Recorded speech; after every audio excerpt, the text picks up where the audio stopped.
மயிலாடுதுறை என்ற ஊரின் பெயருக்கு பின்னால் இருக்கும் ஆன்மீக வரலாறு குறித்து இந்த காணொளியில் நாம் காணலாம்.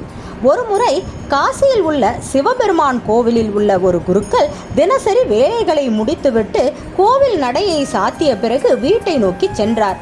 சிறிது தூரம் சென்ற பிறகு அவர் கோயிலில் மறந்து விட்டு சென்ற ஒரு பொருளை எடுப்பதற்காக கோவிலுக்கு திரும்பச் சென்றார்.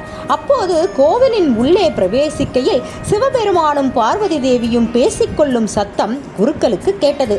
சிவபெருமான் பார்வதி தேவிக்கு சில சுவாரஸ்யமான புதிர்கதைகளை கூறி அதற்கு விடையை பார்வதி தேவியை கூறுமாறு கூறினார். பார்வதி தேவியும் அவர் கேட்ட அனைத்து புதிர்கதைகளுக்கும் விடை கூறினார்.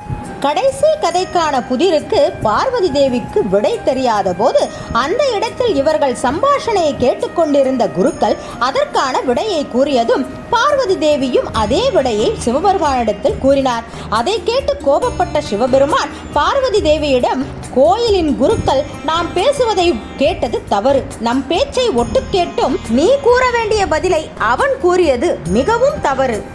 இறுதியாக அவனது பதிலை எனக்கு நீ விடையாக தந்தது அதைவிட பெரிய தவறு. ஆதலால் அந்த குருக்கள் வேதாளமாவான். நீ என்னிடமிருந்து பிரிந்து பூலோகத்தில் சென்று மயிலாக பிறக்க கடவாய் என்று சபித்து விடுகிறார்.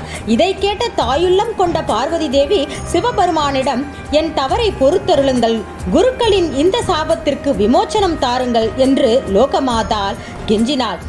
அதை கண்ட சிவபெருமான், தேவி வருந்தாதே, வேதாளமாக இருக்கும் குருக்கள் நான் சொல்ல அவன் கேட்ட புதிர்கதைகளை விக்ரமாதித்தன் என்னும் வல்லமை பொருந்திய அரசனிடம் கூறி அவனிடமிருந்து எல்லா புதிருக்கான விடைகளையும் அறிந்து கொண்டு இறுதியாக விக்ரமாதித்தனுக்கு கடைசி கதைக்கு விடை தெரியாமல் போகும்போது அப்புதிருக்கான விடையை இந்த வேதாளமே கூறி அவனுடைய பழைய உருவத்தை பெறுவான். நீயும் மயிலாக உருவெடுத்து என்னை நோக்கி தவம் செய்து என்னை பூஜித்து வா. காலம் வரும்போது நானே உமை வந்து ஆட்கொள்வேன் என்று கூறினார். இவ்வாறு பார்வதி தேவி மயிலாக உருவெடுத்து சிவபெருமானை பூஜித்த தலமே மயிலாடுதுறை ஆகும். பெண் மயிலாக உருவெடுத்து பார்வதி தேவி தோகை விரித்து அழகாக சிவனை நோக்கி ஆடிய இடமே மயில் ஆடும் துறையாக பெயர் பெற்றது. வேதாளமான குருக்கள் மன்னர் விக்ரமாதித்தனிடம் புதிர்கதைகளை கூறிய வரலாறு நாம் அனைவரும் அறிந்ததே ஆகும்.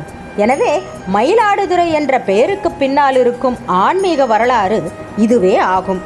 மயிலாடுதுறையில் மயூரநாத சுவாமி எழுந்தருளி இன்றும் நமக்கு அருள்பாலித்துக் கொண்டிருக்கிறார்.